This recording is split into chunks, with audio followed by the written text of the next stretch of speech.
A ver, vamos a seguir con el análisis de los ciclos de poderes. Habíamos hecho una lista de los distintos parámetros que es necesario determinar o dejar establecidos cuando se hace el análisis del ciclo. Vimos algunas condiciones en el funcionamiento de los ciclos que afectan a sus rendimientos. Especialmente analizamos las pérdidas que pueden ocurrir en la tubería principal, tubería que se la considera como un subsistema en vista de que por su longitud y por la función que cumple, es decir, llevar al vapor desde la caldera, o sea, del cuerpo caliente hasta la máquina, presenta la posibilidad de que ocurran la mayor cantidad de pérdidas, ¿no? En todas las tuberías hay siempre una caída de presión, que cuando la tubería no es muy importante en cuanto a longitud, se puede estimar como que es despreciable la caída de presión, pero siempre acuérdense que cada vez que fluye un fluido por un ducto, hay una caída de presión debido a la fricción del flujo con las paredes del ducto, principalmente con las paredes del ducto. Hay pérdida en las uniones, en las válvulas, en los distintos accesorios por los que fluye la sustancia. Hay pérdidas que se manifiestan como caídas de presión debido a la fricción. Acuérdense que la fricción es la que hace irreversible a esos procesos reales de flujo, porque la fricción siempre se disipa al medio circundante finalmente como calor, ¿no? Entonces, eso hace que el proceso sea irreversible. Es decir, si pudiésemos pensar que a esa energía como calor la pudiésemos retornar, no hay la posibilidad de que al hacer eso el sistema funcione al revés, ¿no? Como para decir, fue reversible, ¿no? Entonces, esa es una de las causas más importantes que hace irreversible a los procesos reales, ¿no? Hay otros aspectos que debemos considerar en los ciclos de poder. Fíjese que cuando analizábamos las mezclas húmedas, entonces veíamos que en las mezclas húmedas hay el parámetro de la calidad o la humedad, ¿ya? La calidad nos dice cuánto de esa mezcla húmeda es vapor saturado con respecto al total de la masa. Acuérdense que las mezclas húmedas que nosotros consideramos son mezclas en equilibrio y están saturadas, están constituidas por líquido y por vapor saturado, en equilibrio, es decir, a la misma presión y temperatura. También vimos algo respecto a esa cantidad de humedad que pudiese afectar, por la forma que tiene el flujo en los álabes, pudiese afectar al material con que están construidos los álabes del rotor de la turbina, ¿no?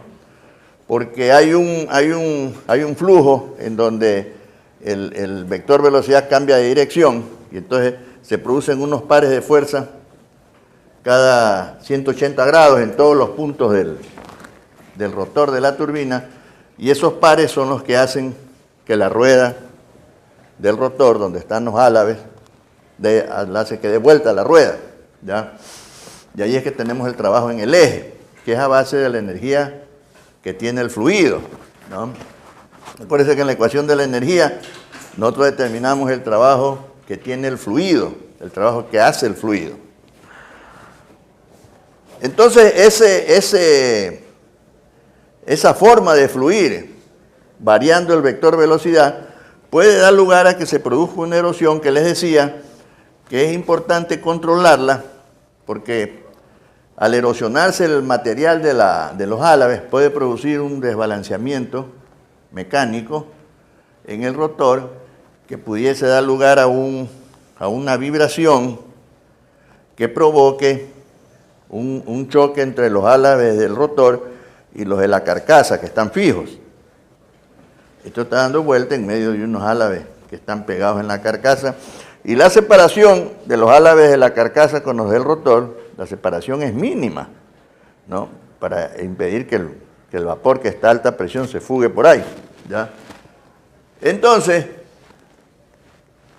si ese desbalance se produce, entonces la turbina lógicamente va a terminar rompiéndose. Entonces, una de las formas de controlar y prolongar la vida útil de la turbina es controlando la humedad. La humedad.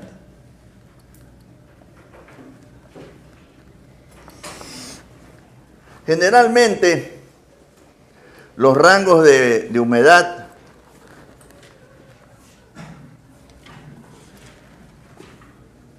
están entre un 10 a un 12%, como exagerados, ¿ya?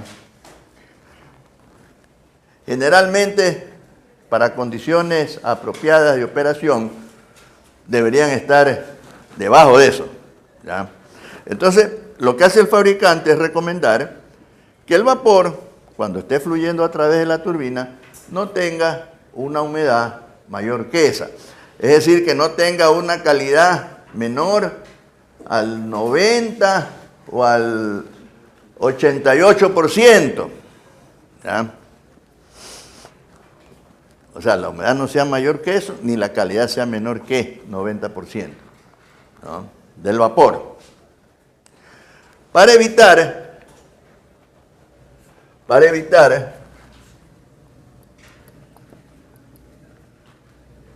humedad altas. Entonces, esa es la consigna, digamos, o sea, evitar humedades altas. Ahora, eso por un lado.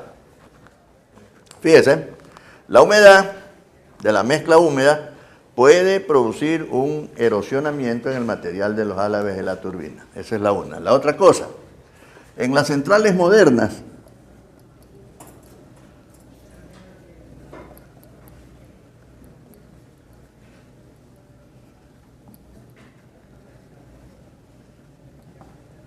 la tendencia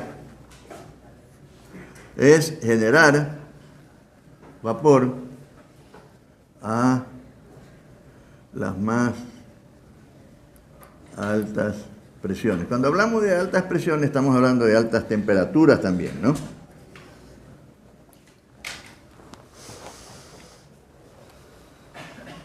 Es decir, generalmente las condiciones de sumidero son menos manejables, menos controlables que las condiciones con las que se genera el vapor, porque las condiciones de generación del vapor nosotros las controlamos con una bomba de alimentación y con una temperatura en la transmisión de calor. ¿Ya? El sumidero generalmente es un espacio del entorno que tiene unas condiciones las cuales muy poco las podemos manipular. O sea, entonces el asunto está en la forma como se genera el vapor. Entonces la tendencia, ¿por qué decimos que es generar cada vez el vapor a más altas presiones? Recuerden que cuando hablamos de altas presiones, estamos hablando de altas temperaturas. Cuando sube la presión, suben las temperaturas. Está implícito eso.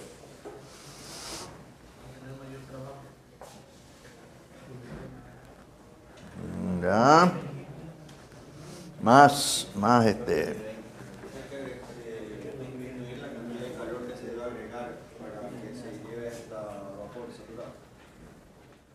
Ya, estamos acercándonos.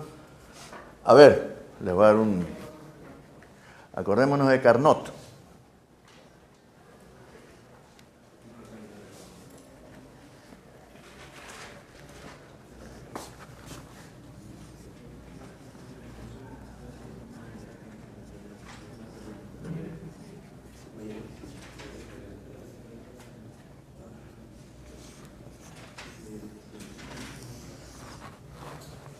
Fíjese, esta es la condición del sumidero, a la temperatura más baja del universo del sistema, donde se rechaza calor.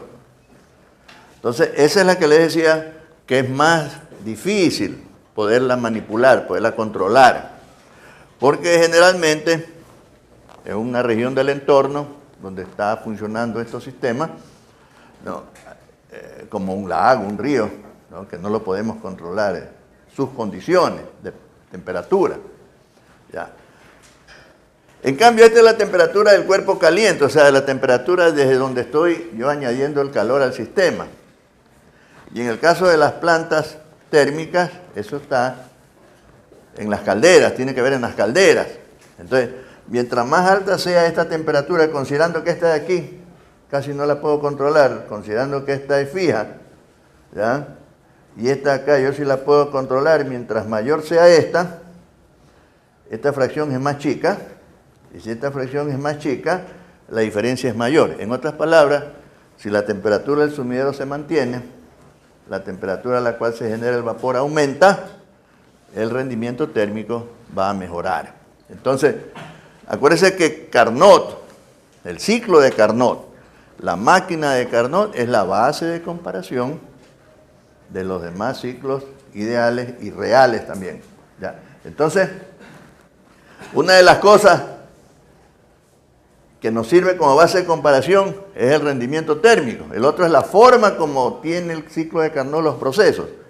2 procesos isotérmicos y 2 isentrópicos.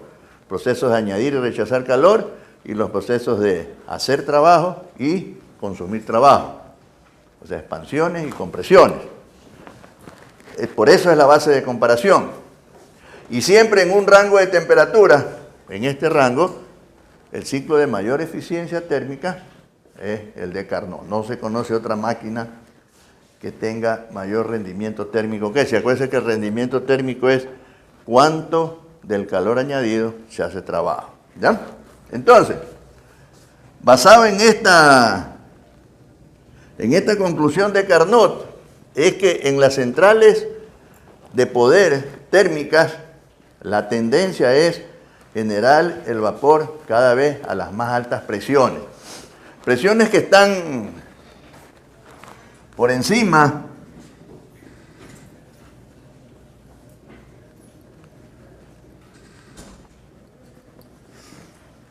de los 3.206.2 PSI a estas presiones. Ahora, estas son las condiciones de temperatura para el rechazo de calor. Es decir, esa es mi referencia hasta donde yo puedo hacer las expansiones. ¿Ya? Por otro lado, los materiales con que están construidos los elementos de la caldera son materiales que responden a cierto tipo de aleación cuya resistencia va a depender de las temperaturas. Acuérdense que siempre con la temperatura nosotros podemos variar las propiedades mecánicas de los materiales. ¿Ya? Mientras mayores las temperaturas, las resistencias mecánicas de los materiales se ven afectadas, se ven disminuidas. Entonces, nosotros no podemos indiscriminadamente subir la temperatura, es decir, puedo subir la presión, pero no puedo subir la temperatura indiscriminadamente porque las propiedades del material me impiden hacerlo. Entonces vamos a tener una temperatura máxima. ¿Ya? Entonces, imagínense que, voy a ponerme una por aquí, esta presión. Imagínense que estoy generando el vapor a esta presión supercrítica y a esta temperatura supercrítica. ¿Ya? Voy a trabajar con expansiones reales. Supóngase que el fabricante dice, vea, usted no puede tener humedades mayores al 10% o calidades menores al 90%, es lo mismo. ¿Ya? Entonces, si yo estoy generando ese vapor a esa presión y temperatura, entonces y hago una expansión isentrópica, ¿qué va a pasar? Que a partir de este punto, por aquí, a partir de este punto voy a tener aquí valores de calidad muy bajos, es decir, valores de humedad muy altos. Y entonces la vida útil de la turbina se va a ver afectada, porque va a haber mucha humedad en el vapor que está cambiando de dirección dentro de los álabes de la turbina. Entonces, en estos casos, para evitar, cuando hago esta expansión, para evitar que esto pase del punto máximo, entonces un poco antes voy a considerar esta presión y temperatura, un poco antes, ¿ya? Entonces en este punto saco el vapor y lo vuelvo a calentar. Se saca el vapor, se lo vuelve a calentar, entonces a lo que lo vuelve a calentar sube la entropía. Y si yo pienso que lo puedo volver a meter por acá, entonces ya voy a estar dentro de los rangos de la humedad permisible. Entonces, para evitar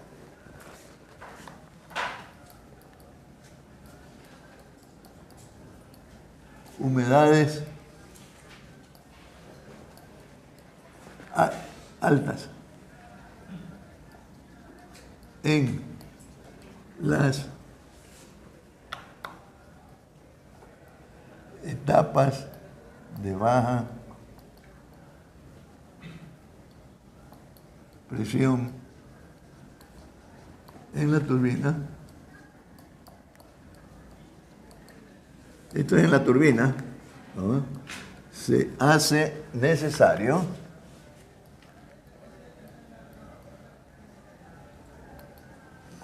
introducir el recalentamiento del vapor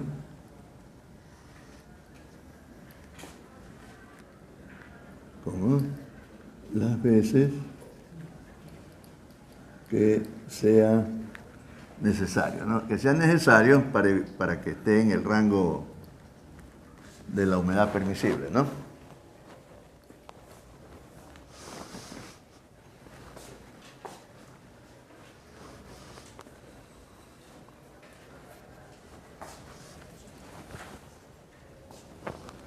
Entonces, acuérdense, de aquí surge siempre una pregunta que dice que por qué o para qué se introduce el recalentamiento en las centrales de poder térmicas. Entonces, la respuesta es, o sea, ¿por qué se introduce el recalentamiento o para qué se introduce el recalentamiento? Es para evitar humedades altas en las etapas de baja presión. Las etapas de baja presión son por acá. Estas son bajas presiones, las que están debajo de la presión mayor, ¿ya? Entonces, si vemos en una expansión isentrópica, lógicamente, este vapor, si yo lo expansionara hasta acá, la turbina va a estar sufriendo el efecto de esas humedades altas. Y eso va a afectar directamente en la vida útil de la máquina. Entonces, si bien termodinámicamente yo puedo diseñar un ciclo en donde yo genere vapor y lo haga expansionar de esta manera, ¿ya? Termodinámicamente es factible, pero en la práctica no es conveniente. Entonces, por eso es que se introduce en las centrales de poder esta operación, ¿ya?, de recalentamiento. ¿En qué consiste el recalentamiento? El recalentamiento siempre es intermedio.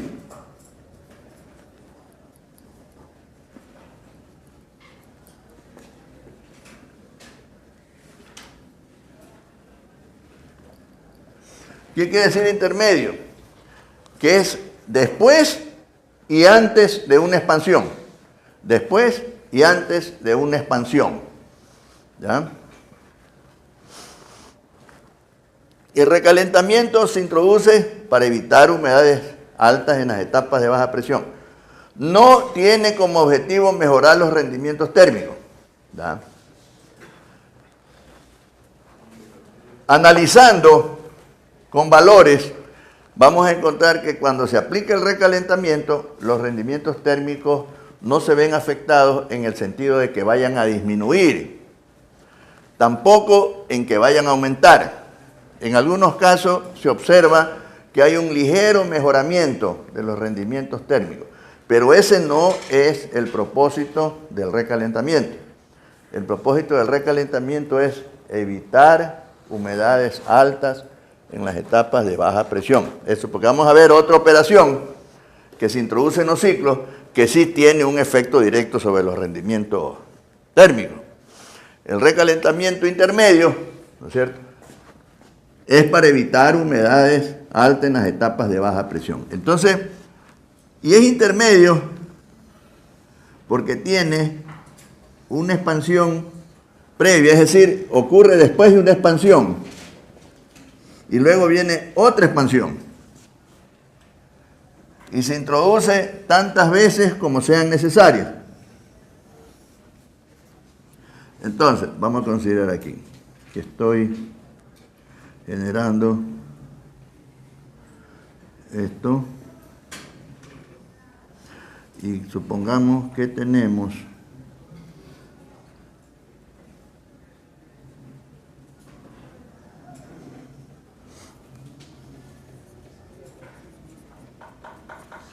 esto.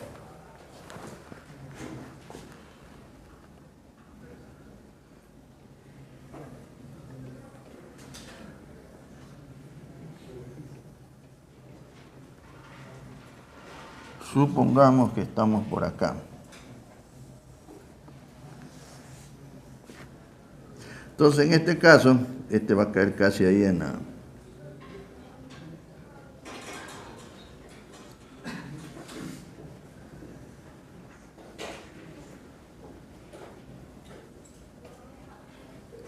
Fíjese que voy a poner aquí el punto de la expansión real, el punto final de la expansión real en estos dos casos.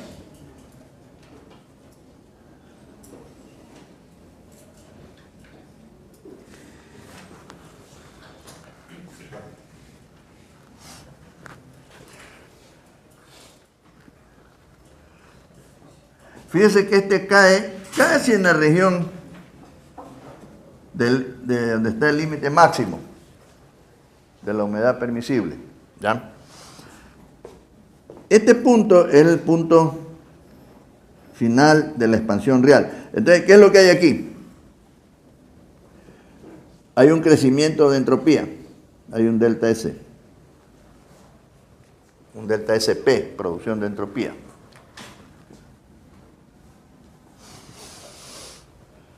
La entalpía que pasa por 4' es mayor que la entalpía que pasa por 4. Entonces, el trabajo de 3 a 4', o sea, es 3 restado un valor, de 3 a 4 es restado un valor menor, ¿no es cierto? Entonces, el cambio de entalpía de 3 a 4 debe ser mayor que de 3 a 4'. Es decir, en la expansión isentrópica el trabajo es mayor. Realmente de 3 a 4' el trabajo es menor, pero en cambio hay un crecimiento de entropía, ¿ya? Y ese crecimiento de entropía, si bien hace que tenga menos trabajo, en alguna forma la irreversibilidad del proceso real me está protegiendo a la turbina. Porque fíjese que este punto 4' tiene más calidad que 4. 4' tiene menos humedad que 4. Entonces, si bien la irreversibilidad me da lugar a una disminución de trabajo, del trabajo que puedo obtener del fluido, en cambio, al aumentar la entropía, hay un aumento de la calidad del vapor y eso hace que la turbina se proteja. O sea, que el hecho de que sea irreversible no significa que totalmente es un efecto negativo. ¿Ya? Entonces, tengo menos trabajo, pero... Y claro, yo trato de que esto no sea tan grande, porque yo tampoco lo puedo eliminar, ¿ya? Entonces trato de que la expansión sea en lo posible con la menor producción de entropía, porque eso me está afectando a la energía disponible. Y lo propio va a ocurrir en la primera expansión. Entonces, En la turbina entra el vapor en 1, se expansiona hasta 2, sacamos el vapor, lo volvemos a calentar, por eso es recalentado, y vuelven. Entonces tengo un recalentamiento,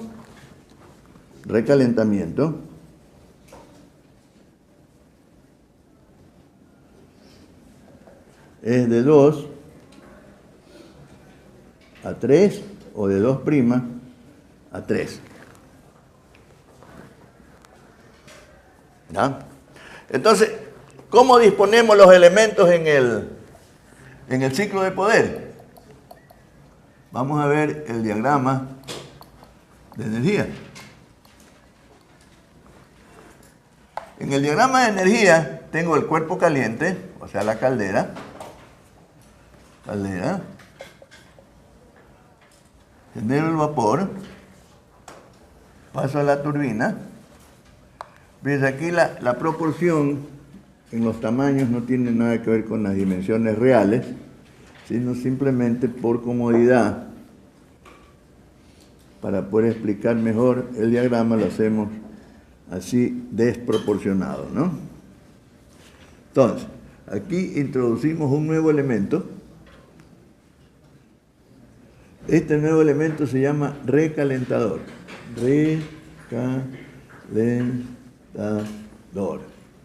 Entonces, el vapor entra en 1, se expansiona hasta 2, añadimos calor, ya entra nuevamente en 3, de aquí a acá se expansionó, se vuelve a expansionar hasta 4, aquí está la bomba que hace el vacío, y al mismo tiempo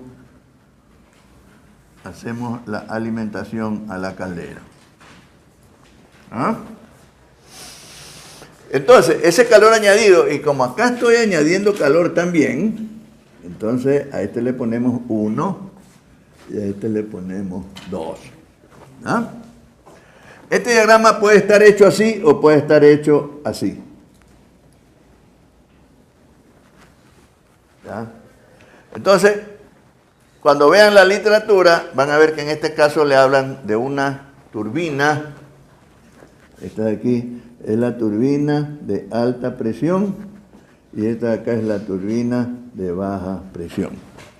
Porque tiene 2 etapas, y tiene 2 etapas porque hay un recalentamiento intermedio. Si hubieran 2 recalentamientos, por ejemplo, supóngase que esto estaba por acá, sacamos por aquí, hicimos un recalentamiento, luego veíamos que todavía iba a pasar por humedades muy altas, lo volvemos a sacar y hacemos otro recalentamiento. Entonces, si hay 2 recalentamientos intermedios, debe haber una etapa alta, una media y una baja de presión. Entonces, se identifica como turbina de alta presión, es la etapa de alta presión, antes del recalentamiento, y esta de baja presión. Si hay más etapas, o sea, una turbina con 4 etapas, siempre la primera la consideramos de alta y la última de baja, y las que están entre las dos de media presión, ¿ya? De media presión. Entonces, en realidad es una sola turbina, multietapas en realidad, porque están acopladas al mismo eje, ¿ya? Entonces, aquí tengo el trabajo, aquí tenemos el calor rechazado, aquí tenemos el trabajo de bomba, ¿ya? Entonces, en el diagrama de energía, deje completarle, si esta es la presión que sigue así, este sería así, ¿ya? Entonces tengo 1, 2, 3, 4, 5, se ve, y ya está. Aquí veo. 5, este es B. ¿Ya? Entonces, calor añadido. Calor añadido es igual al calor añadido en 1 más el calor añadido en 2. El calor añadido en 1 por libras masa es H1 menos HB. más H3 menos H2. Este es igual a H1 menos H2 más H3 menos HB. Pero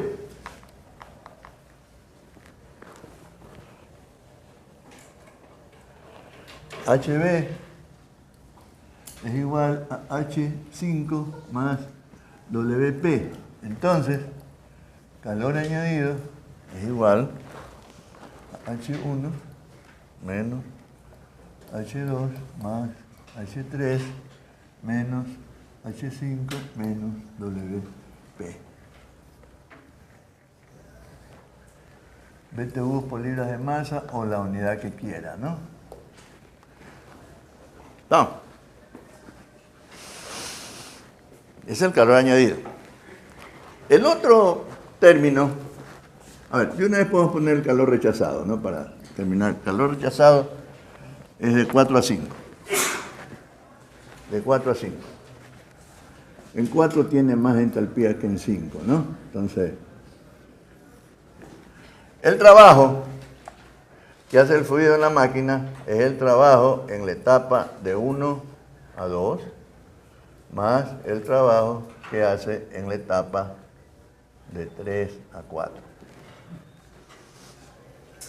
Entonces, el trabajo es H1 menos H2 más H3 menos H4. ¿Ya? El trabajo de la bomba es HB menos H5, ¿no?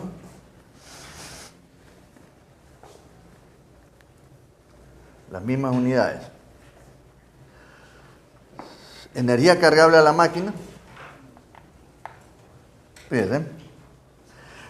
Sigue la misma definición. Toda la energía que se debe consumir para poner al fluido en condición de entrada a la máquina. Aquí tenemos que consumir trabajo de bomba, es 1, y tenemos que consumir esto y esto. ¿Ya? Entonces, la energía cargable a la máquina sería, primero, fíjense, de aquí hasta acá es el calor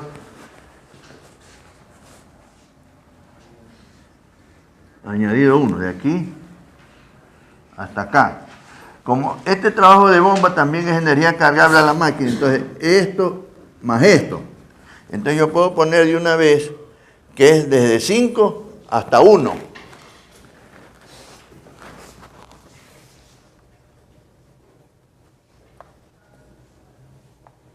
Más esta energía que estoy consumiendo de 2 a 3 en el recalentador.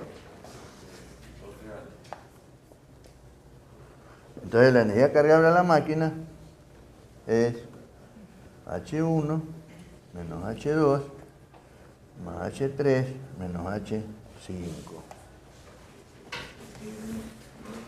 Si fuera el ciclo real, las expresiones son las mismas, cambian en los valores de las entalpías. Aquí tendría, por ejemplo, 2'. Aquí tendría 2', 4', 2',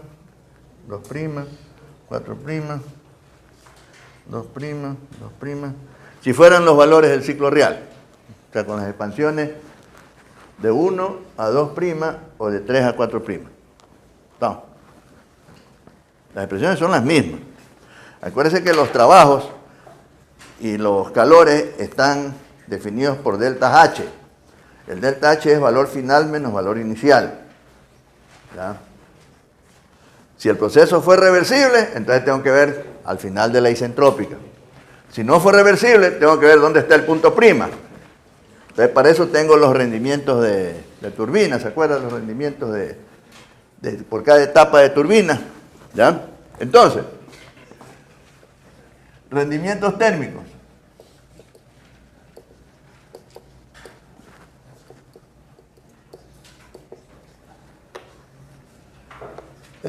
Ciclo. sería el trabajo neto sobre el calor añadido. Acuérdense que ese W simplemente puesto así significa trabajo neto. Ese trabajo neto es el sumatorio de trabajos. El sumatorio de trabajos, trabajos que salen menos trabajos que entran. Ese es el W. Entonces, aquí tendría que el rendimiento térmico del ciclo sería W de la turbina menos W de la bomba sobre calor añadido. Este a su vez es WT de 1 a 2 más WT de 3 a 4 menos WP sobre calor añadido 1 más calor añadido 2. Vamos.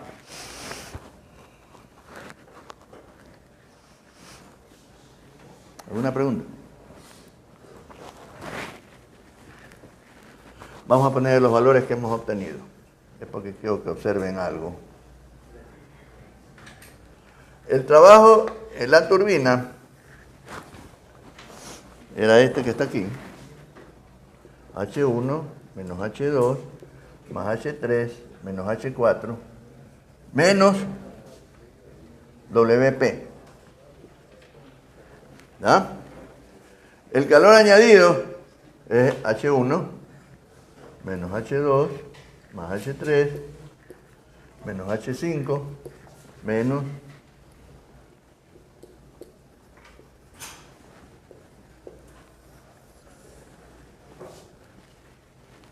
ciclo. Máquina.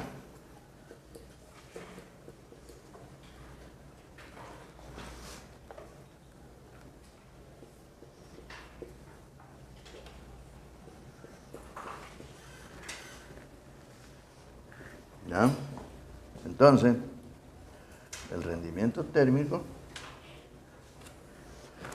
el trabajo en la turbina es H1 menos H2 más H3 menos H4. La energía cargable a la máquina es H1 menos H2 más H3 menos H5. Ahí estamos.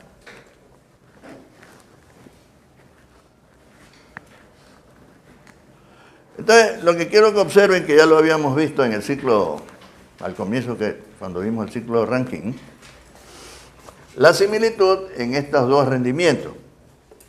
Este es del ciclo y este es de la máquina. ¿Ya?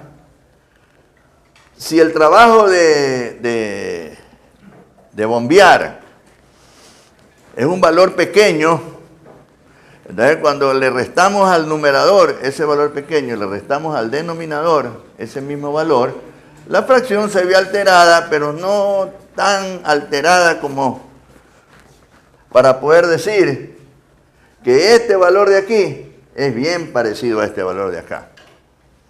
¿Ya? Ahora, en un ciclo de una central moderna, esas presiones de caldera van a ser valores bastante altos, entonces los valores del trabajo de bomba, en este caso, van a ser valores que no los vamos a poder despreciar, ¿no? Para decir que este rendimiento es igual a este. ¿Ya? Pero son rendimientos que van a estar en unos rangos más o menos parecidos, ¿no? Y eso nos debe servir como referencia para cuando estemos resolviendo estos problemas y darnos cuenta de que lo que estamos haciendo esté bien o no. Si aquí me sale un rendimiento de 47% y por acá me está saliendo un rendimiento 56, 54, 56, 58, hay mucha diferencia. ¿Ya? Entonces algo debe estar mal. Entonces los rendimientos son parecidos. Les decía en una clase anterior que inclusive en las centrales, cuando usted les pide el rendimiento térmico de la turbina, le dan un valor. Después de un rato de dar una vuelta para él, les pregunta el rendimiento térmico de la planta y le dan el mismo valor. No. Es porque resulta que aritméticamente estos dos valores son bien parecidos, ¿no? Este y este. Observando las expresiones nos damos cuenta que así debe ser, ¿no? Aritméticamente. ¿No? Entonces, eso es importante tenerlo presente para cuando estemos haciendo las cosas, darnos cuenta si los resultados que están saliendo están o no adecuados, ¿no? ¿Alguna pregunta? Este ciclo con recalentamiento, hay unas curvas de trabajo que tienen por ahí, donde dice el número de recalentamientos apropiados según los rangos de presión, ¿ya? Entonces,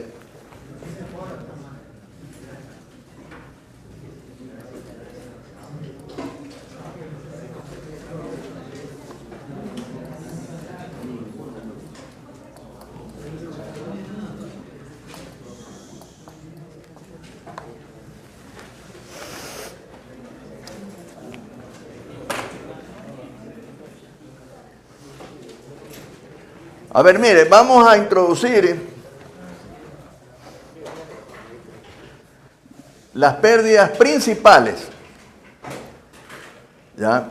La vamos a introducir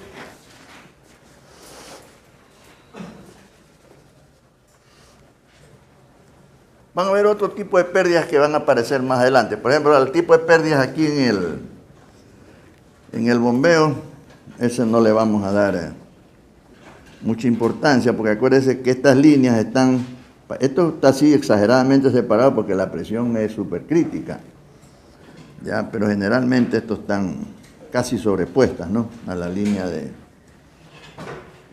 líquido saturado, ¿ya? Entonces, las pérdidas principales que tenemos son las caídas de presión en la tubería principal, las cuales ya las analizamos. Acuérdense que la caída de presión en la tubería principal afecta en la energía disponible del fluido, o sea, disminuye la capacidad para hacer el trabajo, y hay un trabajo perdido, ¿se acuerdan? Y aquí hay otro proceso, de recalentamiento, que es a través de un recalentador. El recalentador es otro intercambiador de calor. Inclusive, aquí está graficado de esta manera, pero van a ver en otros diagramas de energía que la caldera es una gran caldera, sale y el vapor vuelve a entrar a la caldera. ¿Ya? Entonces, para el recalentamiento, es decir, no necesariamente el recalentador tiene que ser una unidad separada, ¿ya? Inclusive yo les había dicho, cuando consideramos que se está produciendo vapor supercalentado, se entiende que dentro de la caldera está integrado un supercalentador, ¿ya? La caldera, por definición, produce hasta vapor saturado. De para adelante es supercalentamiento, ¿ya?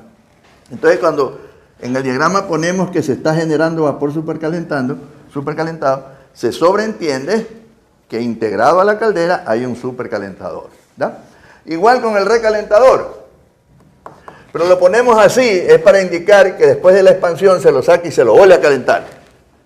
Y entonces, fíjese, este vapor de aquí es supercalentado. Este también es supercalentado porque está en la fase gaseosa.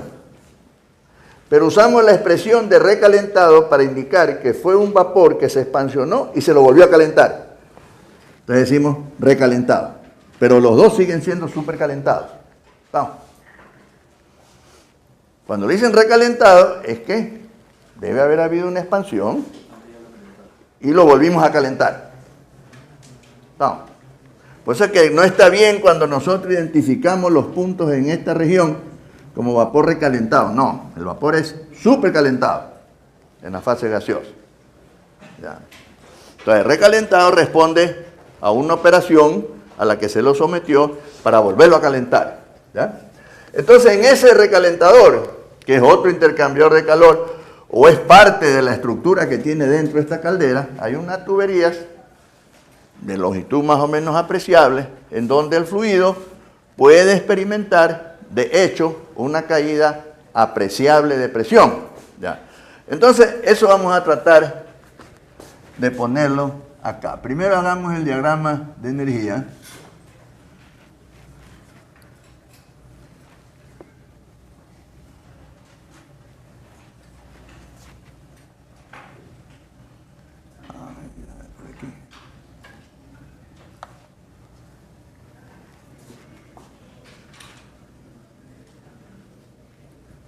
Acuérdense que puede haber más de un recalentamiento. Aquí yo voy a poner solo uno. Es muy probable que en el examen, por ejemplo, no haya uno sino dos. Hay alguien para decir, no, si hicimos solo uno en la clase. ¿No? Entonces, ese reclamo no vale. Uno es para que vean cómo es. No nos hizo, dice, con dos. Y el ayudante tampoco nos hizo, dice. ¿No? Se olvidan que el ayudante es ayudante. Y más bien los problemas que hace el ayudante no les voy a poner en el examen. Vamos. Es un reto, ¿no? A ver. Fíjense, aquí voy a poner el punto A. Voy a poner que el punto 1 se expansiona. 2, y voy a poner 2'. 3, se expansiona hasta 4 y lo voy a poner al lado 4'. Aquí voy a tener un trabajo WT y voy a tener un trabajo WT'. ¿Ah?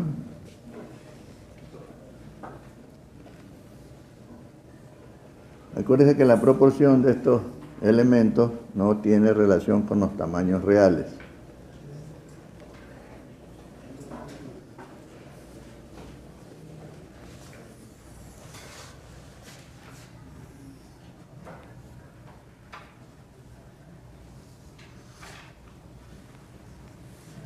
Fíjense, hay un problema, bueno, hay algunos problemas por ahí cuando quieren afectarle algo a la eficiencia de las bombas. Dice, el líquido que entra a la bomba, por ejemplo, un problema que hay por ahí, que lo dicen de diferentes maneras, el líquido que entra a la bomba tiene, dice, 10 grados de subenfriamiento que entra a la bomba.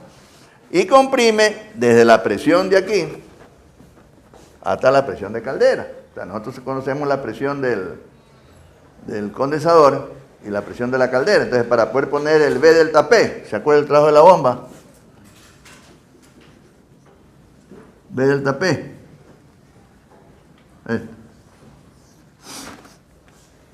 Entonces, ¿ahí qué es lo que hacemos? Si esta temperatura, aquí, la que corresponde a esta presión, es, supongamos, 300, y le dice que está entrando a la bomba con 10 grados de subenfriamiento. Entonces yo me imagino pues que aquí hay una línea de presión para acá abajo. Yo la estoy poniendo exageradamente separada, pero que tiene 10 grados menos, entonces ya está entrando aquí a 290. Pero este punto está prácticamente sobre la línea de saturación. Entonces, ¿qué es lo que tengo que hacer? Tengo que considerar que en lugar de estar bombeando de aquí a acá, estoy bombeando de ahí a acá. ¿Qué entalpía cojo aquí? ¿O qué volumen? Cojo el volumen que está a 290 grados, el volumen de saturación. ¿Sí ves? Entonces, hay un cierto error que va a estar por las milésimas, centésimas o más en las milésimas. Entonces, esa aproximación que hacemos de considerar a ese líquido subenfriado como que está saturado a la misma temperatura, que esta es la de líquido saturado. Aquí tiene la línea de presión que viene así. Y aquí son los 300 grados F, suponiendo que sean a esta presión de aquí. Entonces le dice que va, y acá está la otra presión que viene de por acá arriba, así. Entonces dice que entra la bomba con 10 grados de subenfriamiento. Entonces digo, hay 10 grados de aquí, entonces hay que decir que está a 290, ¿ya? Pero esta separación de aquí no es así, pues. Este punto está casi sobrepuesto acá. Entonces yo tomo el volumen específico o la entalpía de este punto, del líquido saturado, a 290, y de ahí hago la operación de compresión para calcular la condición con la que va a entrar a la caldera. O sea, este punto de aquí. No, pues si le dice que sale con que va a entrar a la bomba con un subenfriamiento. ¿Qué quiere decir un subenfriamiento? Quiere decir que el condensador lo hicieron para que condense y está un poquito más largo, que no solamente se condensa, sino que se subenfría. O sea, lo condensa de aquí hasta acá, pero como tengo una temperatura de sumidero por acá abajo y el condensador es suficientemente largo, entonces alcanza ese líquido a subenfriarse. No solo se satura, no, sino que se subenfría un poco. Entonces entra la bomba subenfriado. Entonces, como referencia, le dan esta presión a la cual hay una temperatura de saturación y si se subenfría 10 grados, quiere decir que va a entrar a 290. Esto es todo. Vamos. Entonces, vamos a considerar esas pérdidas. Unas son termodinámicas y otras son por la fricción, o sea, mecánicas, que dan lugar a la caída de presión. Entonces, aquí tenemos 5, y aquí le vamos a poner B5. ¿Ya? Entonces, términos energéticos.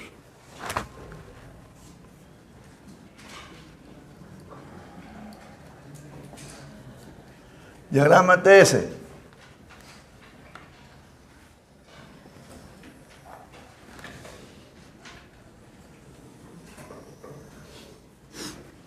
Después en el examen, generalmente se les da una hojita con el diagrama TS, con el diagrama de Mollier. Hacen el examen y algunos devuelven la hojita así, incólume, sin tocarla.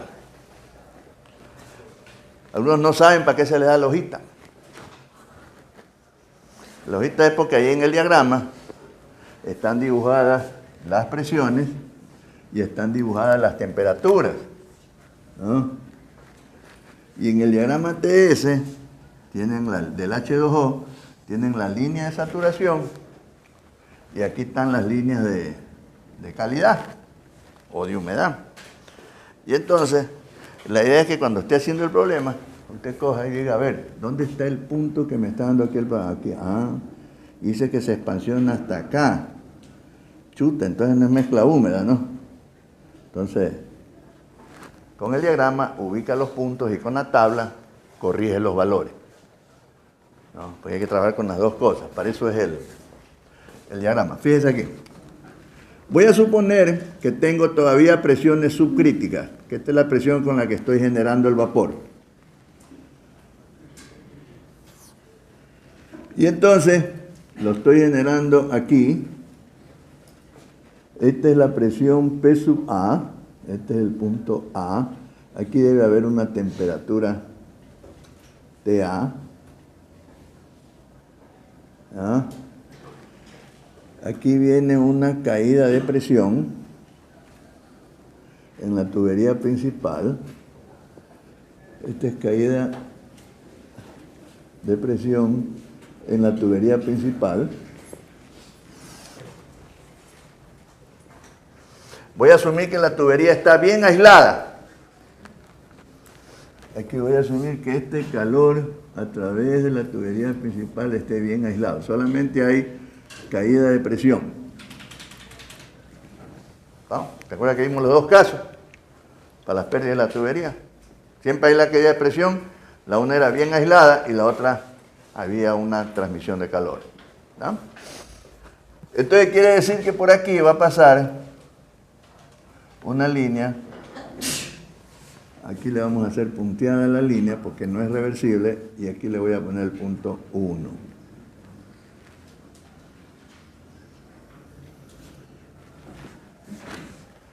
A ver, taparle un poquito, esta está muy cerrada.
Así luce el diagrama de energía, el diagrama TS, perdón, el diagrama TS para el ciclo real.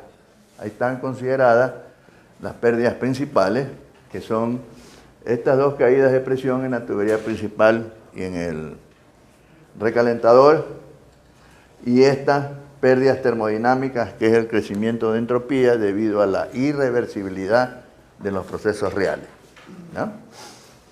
Entonces nosotros podemos escribir los términos energéticos para el caso de la expansión isentrópica o las expansiones isentrópicas, y luego para las expansiones irreversibles. Y entonces vamos a ver que las expresiones son las mismas, cambian en los valores de las entalpías, considerando siempre en ambos casos, para la expansión isentrópica, que hay estas dos caídas de presión, ¿no? Entonces, yo considero que se va a expansionar de 1 a 2 y de 3 a 4 en el un caso, y en el otro caso de 1 a 2' y de 3 a 4', ¿no?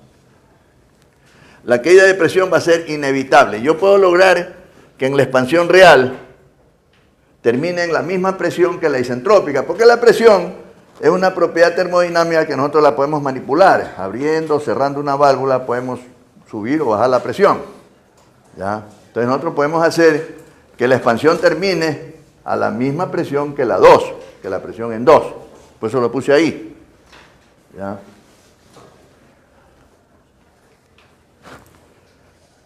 Entonces el diagrama TS presenta esta utilidad que podemos visualizar todo el ciclo. En la parte del líquido comprimido, solamente pues las líneas de presión están exageradamente separadas con respecto al líquido saturado, y haciendo eso podemos ver qué pasa entre el líquido saturado y el líquido comprimido, ¿ya? Existe otro diagrama, que es el diagrama de Molière, que para estos casos presenta una gran utilidad, pero en esta región, en la región de las expansiones, en la región donde ocurren los procesos en la turbina. Ahí presenta una gran utilidad el diagrama de Molière. Y presenta una gran utilidad, van a ver pues, ustedes recordarán que el diagrama de Molière es un diagrama que tiene coordenadas, entalpía y entropía, ¿ya? Tiene una línea de saturación, a ver, más o menos así. El problema es que el punto crítico está por acá. Ese es el problema en el diagrama de Molière.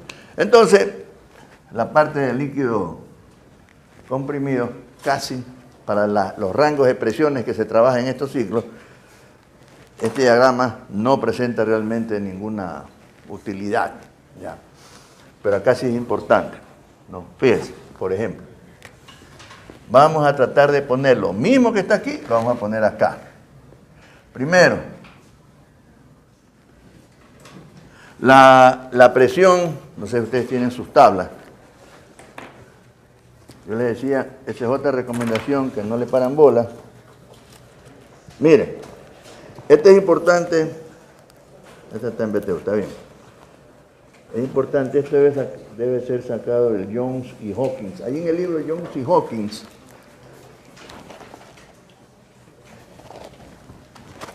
este libro de aquí, yo le puse ahí en la política de curso.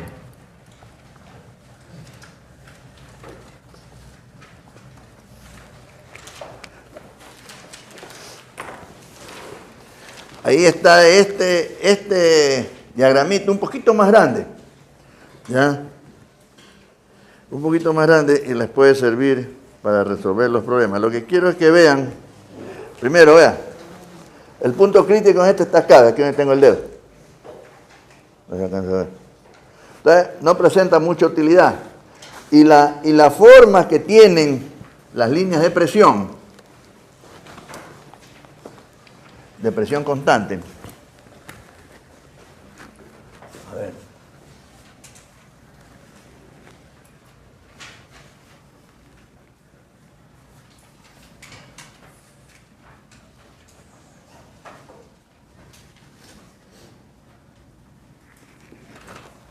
Acuérdense que en una misma fase, las líneas de una misma propiedad no se pueden cortar, ¿eh?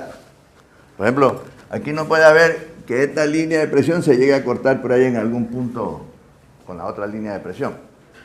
Porque no hay un estado con dos presiones. Un estado de equilibrio me refiero, ¿no? En la región de las mezclas húmedas, ahí sí la presión y la temperatura, ¿no es cierto?, son dependientes la una de la otra, ¿no? Entonces, a ver, fíjense, aquí tengo, esta es la línea de entalpía constante, porque yo asumí que es adiabático. La tubería es adiabática, solo hay la caída de presión. Si no fuera adiabática, consideramos en la ecuación esa cantidad de calor que se está disipando, ¿no es cierto?, en la ecuación de la energía. Acuérdense que la ecuación de la energía, cuando analizo este subsistema, digo sistema de flujo estacionario estable y tiene la ecuación completa que es Q igual a delta H más delta K más delta P más W. Entonces no es adiabático, esto es despreciable y no hay trabajo. Entonces le queda que Q es igual a delta H es H1 menos HA en ese caso. Entonces yo quiero saber la condición en 1. Entonces H1 sería igual a este calor en la tubería principal más HA. ¿Sí ven? O sea, si hay esa cantidad de calor hay que considerarla, pues, ¿no? En el caso que yo estoy planteando las condiciones con las que debiera funcionar. Es decir, hay que tratar de que la energía no se disipe como calor antes de hacer trabajo. Porque le estoy añadiendo energía precisamente para aumentar la entalpía y que haga trabajo. A lo que yo hago esa transferencia de energía, le estoy añadiendo energía disponible y no disponible. Es decir, si la rechazo antes de hacer trabajo, estoy rechazando energía disponible. ¿Ya? Que eso sería un desperdicio.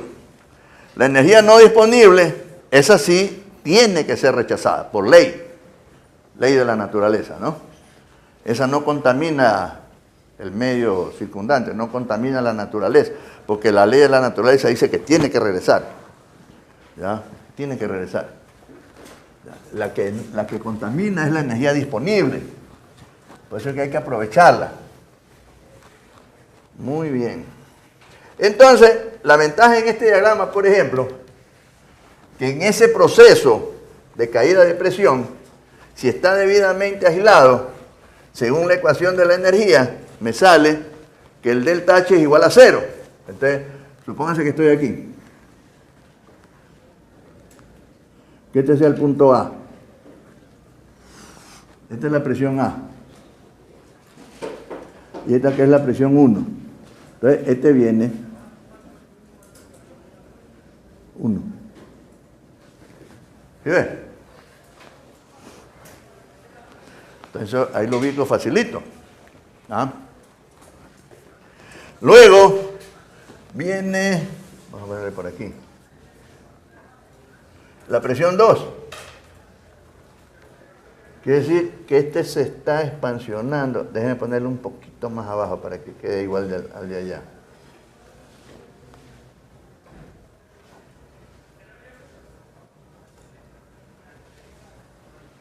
Entonces lo que hago, la expansión isentrópica, viene así. Este es el punto 2. Y la expansión real,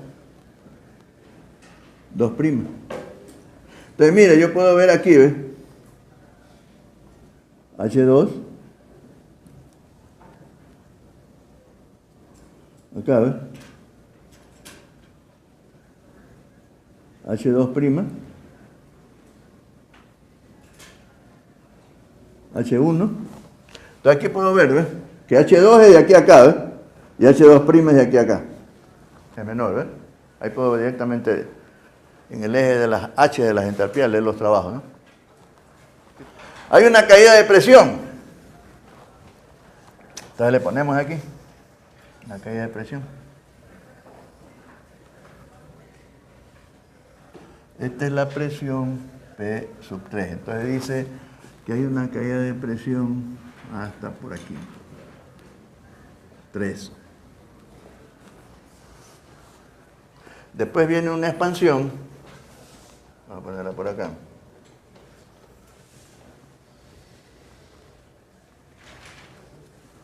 Ah, no, esta es isentrópica. 4. Y esta de acá es la irreversible, así, 4'. Asimismo, usted puede ver aquí, H3,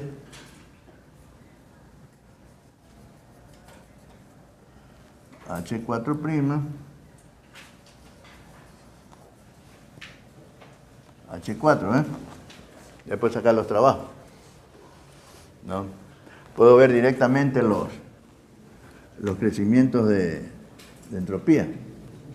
Aquí puedo ver del TCP para la expansión de 1 a 2, ¿ya?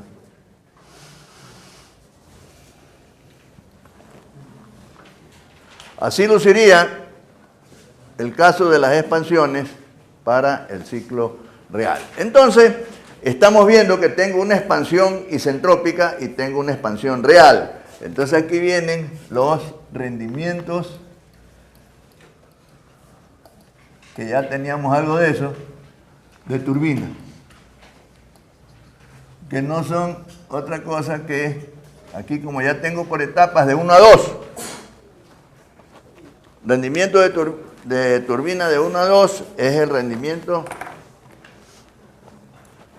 en esa expansión. O sea, en esta expansión tengo la expansión de 1 a 2' sobre la expansión de 1 a 2. Este es H1 menos H2' sobre H1 menos H2. Generalmente, esos rendimientos de turbina por etapas se los da el fabricante, porque el fabricante prueba los equipos en bancos cuando los produce y entrega esa información. Entonces, con esa información usted determina cuál es la verdadera condición de equilibrio del vapor al final de la expansión en cada etapa, ¿no es cierto? Aquí nosotros tendríamos, por ejemplo, a ver, que H2' sería H1 menos H2 por rendimiento de 1 a 2.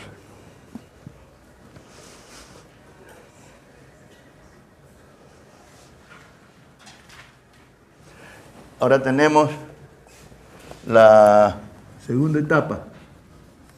Dice que es de 3 a 4. Entonces, este sería H3 menos H4' sobre H3 menos H4. Asimismo, tendría que H4' es igual a H3 menos H4.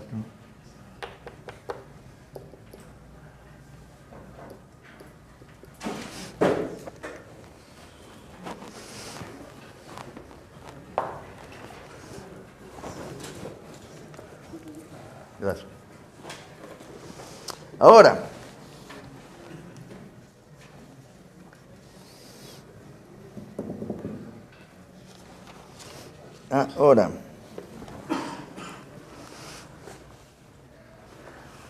si nosotros consideramos en la máquina real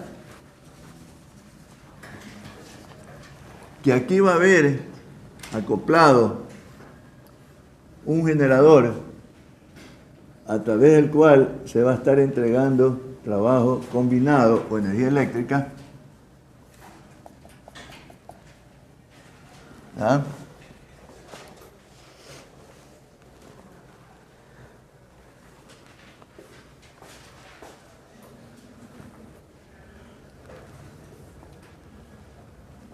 El rendimiento térmico combinado sería el trabajo combinado sobre la energía cargable a la máquina. Fíjese, este rendimiento térmico combinado ya de por sí se entiende que es un valor real. Porque ya estoy hablando de este trabajo yo ya lo mido sobre la máquina. Ese generador cuando está generando, ustedes saben, mido la diferencia de voltaje y el amperaje, multiplica voltios por amperio y le da vatios, ¿no es cierto? Usted multiplica voltios por amperio y le da vatios, ¿no? Entonces, lo que les quiero decir es que cuando yo estoy hablando de estos rendimientos, ya cuando digo el rendimiento térmico combinado, ¿no?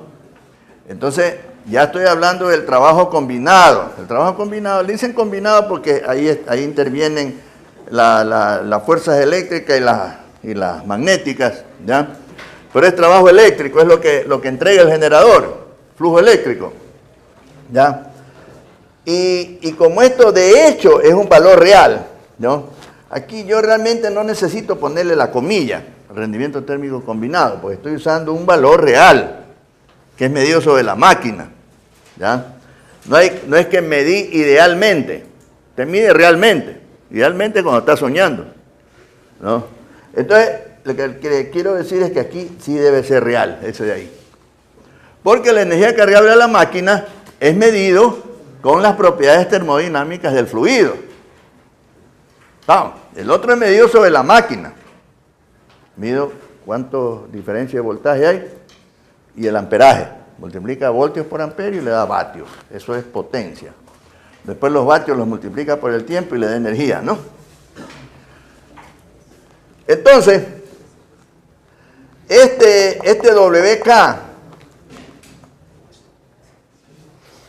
¿cómo lo puedo expresar? 3412, así es, ¿no?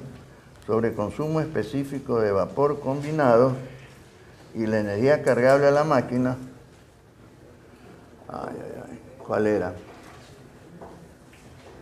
Por ahí escribimos sería H1 menos HB5. Bueno, aquí la energía cargable a la máquina. Pero la real,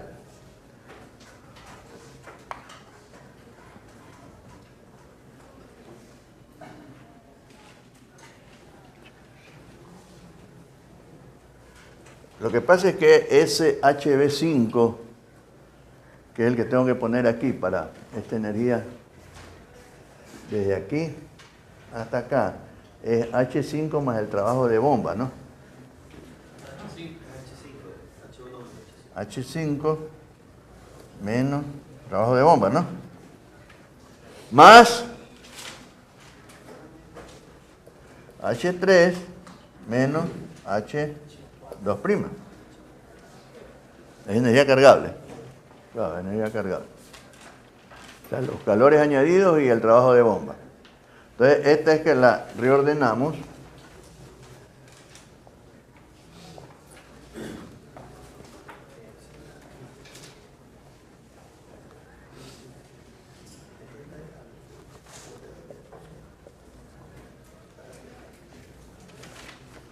Este es el que va aquí.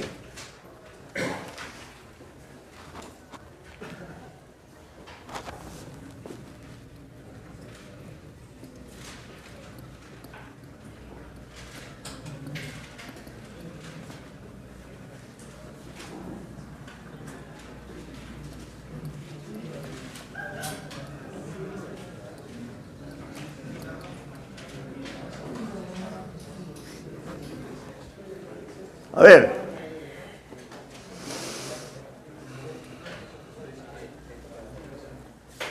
la regeneración, ese es un término que ustedes lo deben haber venido escuchando, lo van a tener que seguir escuchando y lo van a tener que utilizar, ¿ya? Viene realmente de esa forma de transmitir la energía como calor, el calor regenerativo, ¿ya? Entonces, cuando decimos regeneración, hablando de termodinámica, nos referimos a un calor regenerativo. ¿Qué es la regeneración?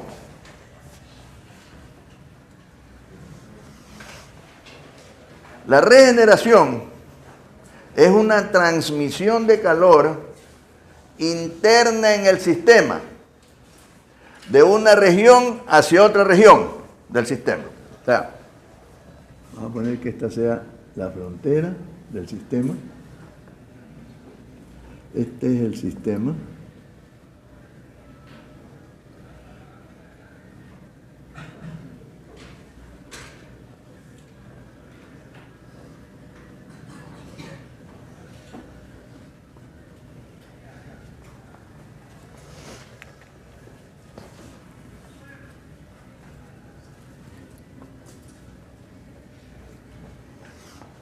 coma, dice, no es energía que cruce las fronteras del sistema. Punto. O sea, que cuando hacemos regeneración, ¿ya?, estamos aprovechando un flujo de energía como calor de una región hacia otra dentro del sistema, no basado en un incremento de energía añadida, sino la energía que está dentro del sistema la transmitimos desde una región hacia otra región, ¿ya? La regeneración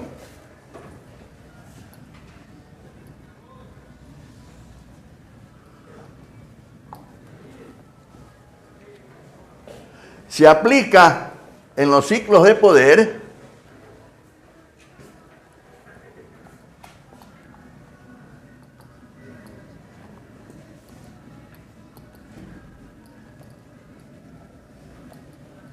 para mejorar los rendimientos térmicos.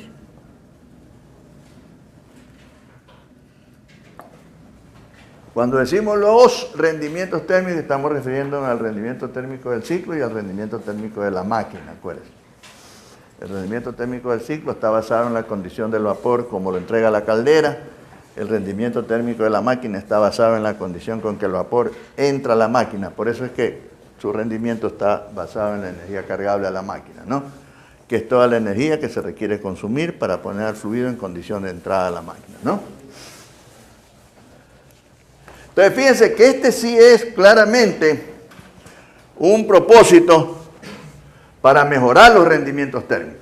Entonces, cada vez que estamos haciendo regeneración,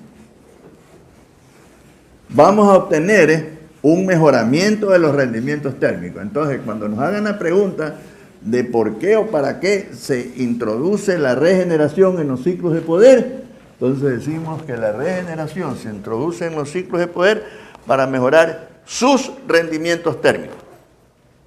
Esa es la respuesta. Acuérdense que es diferente con el recalentamiento. El recalentamiento se introduce para evitar humedades altas en las etapas de baja presión, ¿ya?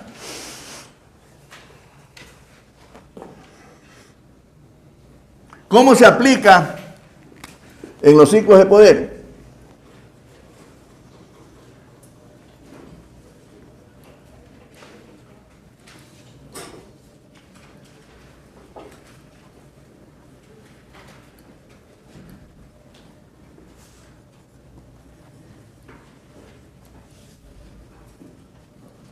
Póngale ahí para que tenga en sus apuntes. Se aplica de la siguiente manera. Del vapor que se está expansionando en la turbina,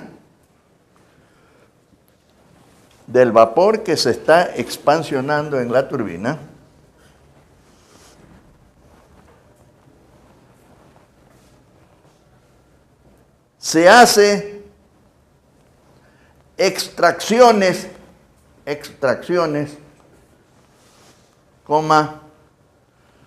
o sangrados,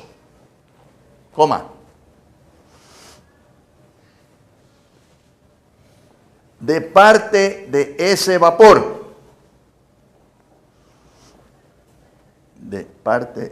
vapor.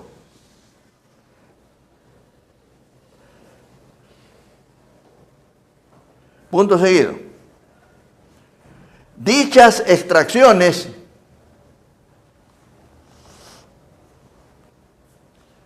son enviadas a unos intercambiadores de calor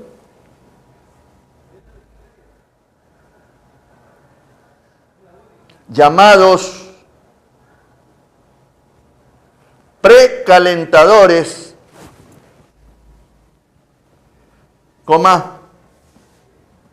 o calentadores coma, del agua de alimentación,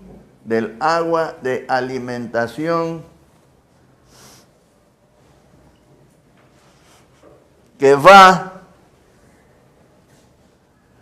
hacia la caldera.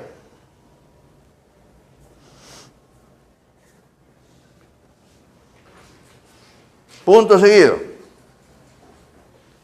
Dichos precalentadores son de dos tipos. Dos puntos aparte.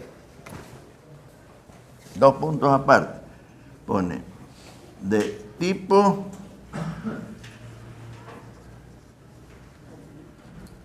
primero pongámosle de tipo abierto.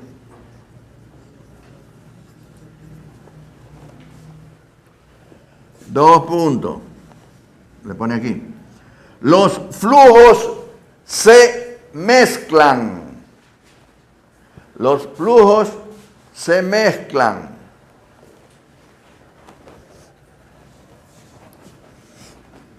Entonces, ahí a continuación le hacemos un diagramita de este intercambiador de calor. Por aquí viene, esta es la extracción. Pongámosle que esta extracción viene de A, ¿ya? Con esa condición A, tiene entalpía A, tiene una masa A, y por acá viene el agua de alimentación. O sea, el agua que está siendo bombeada hacia la caldera y por aquí sale hacia la caldera. Entonces, este es un calentador tipo abierto. Entonces, este aquí pongámosle que sea B, tiene entalpía B, y aquí sería C, entalpía C minúscula, para que no se confunda con la C mayúscula, y por aquí viene una masa B, y por acá va una masa C. Ahí está el diagrama de energía de ese calentador. O sea que hay unos intercambiadores de calor por donde está pasando el agua que va a la caldera. Entonces le saco un poco del vapor que se está expansionando en la turbina, ¿no es cierto? Y lo mezclo con esa agua. Entonces la precaliento. Entonces va a entrar a la caldera ya precalentado. Entonces el consumo de energía en la caldera va a ser menor. Cierto es que en la turbina, lo que yo le quito masa, el trabajo que hace el vapor en la turbina también va a ser menor. Pero esa relación, esa pequeña disminución de trabajo en la turbina, más esta disminución del calor añadido en la caldera, a lo que yo comparo el trabajo del ciclo para la energía añadida como calor, hay un mejoramiento. Mejora el rendimiento térmico. O sea, tengo menos trabajo, pero estoy consumiendo menos también. ¿Ya? Entonces, eso ya lo vamos a ver con las ecuaciones cuando hagamos los balances. El asunto es que primero vamos a dejar resuelto esto del precalentador. O sea, después del condensador están las bombas, y entonces ahí las bombas comienzan a bombear el líquido que va hacia la caldera, y hay unos sangrados que vienen de la turbina. En este caso, de la turbina, en este caso el calentador es tipo abierto, se mezclan los flujos. ¿Ya? Y entonces aquí la ecuación de la energía, tenemos energía que entra, como es flujo estacionario, es igual a la energía que sale. Entonces, ¿qué tengo entrando? Tengo entrando MA con HA. ¿Qué tengo saliendo? MB, perdón, entrando también tengo MB, perdón, y tengo HB, ¿no?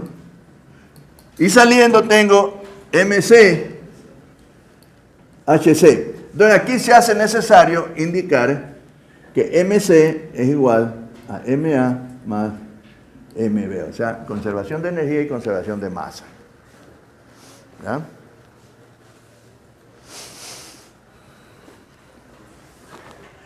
Aparte, tipo cerrado. Ya, aquí terminamos. Tipo cerrado, póngale aquí.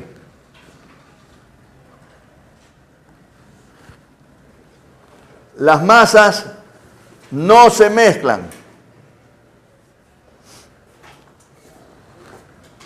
Entonces, aparte tenemos el diagrama de energía. En ese caso tendríamos que por aquí viene, este es el agua de alimentación,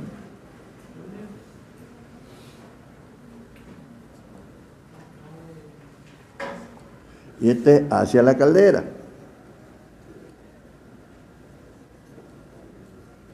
Este de aquí viene la extracción, esta es la extracción,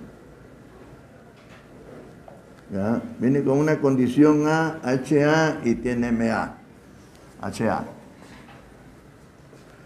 Y sale por acá, B, HB, MB, que es igual a MA. ¿Ya? Por acá tiene, pongámosle C, HC, MC, por acá tiene D, HD, MD. Este MD de aquí es igual a MC. Entonces, ¿qué es lo que estamos representando aquí?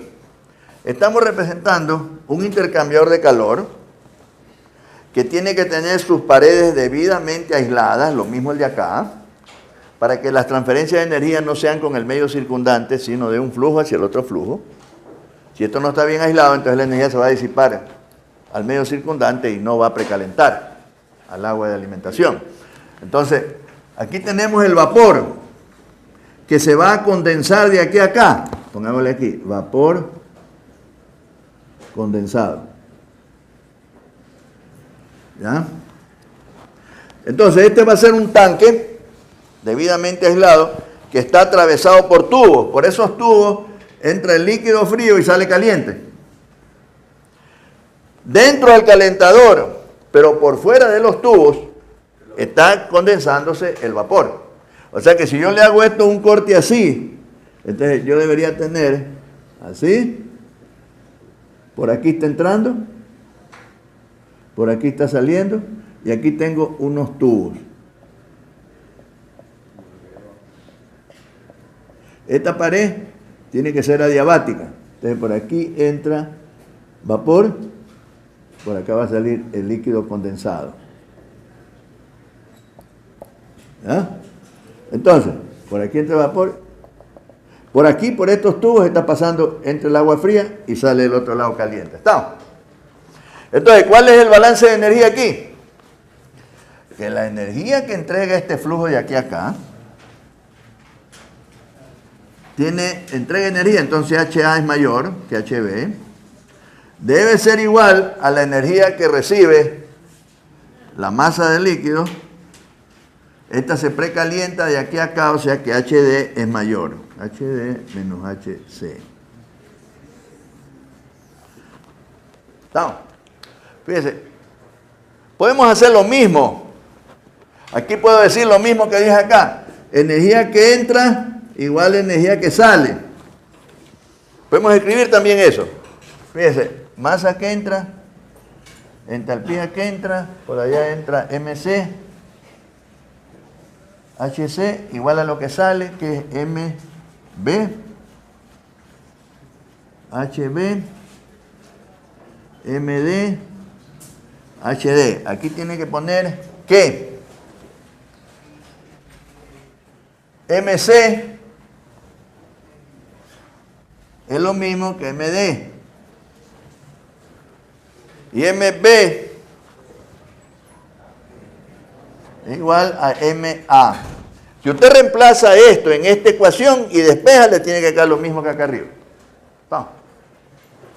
Tiene que quedar lo mismo. Sino que es una forma de plantear la ecuación de la conservación de la energía.